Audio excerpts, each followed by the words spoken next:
Welcome to the Slop Temple. We pray this video helps. You start by protecting your files. Back up user folders and create a full image. This saves time if something breaks. Next, download the official Windows XP SP3 ISO and check its checksum to avoid corrupted media.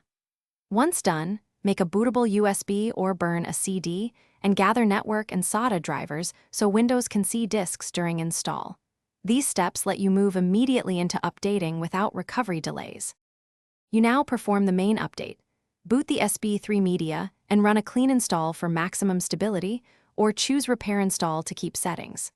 While installing, slipstream hotfix packs or use a vetted offline update pack so critical updates apply without Microsoft Update. Make sure to install chipset, LAN, and storage drivers first so everything is recognized, then add NET frameworks and a lightweight antivirus plus firewall. This hardens the system and enables modern apps to run. You finish by verifying updates, creating a fresh system image, and setting a restore point so you can revert quickly.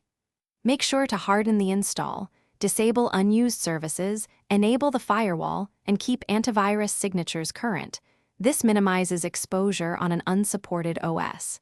If things go wrong, boot into safe mode or use the recovery console to repair the boot record or restore your image. That single troubleshooting. Thanks for watching. Consider subscribing if we helped you.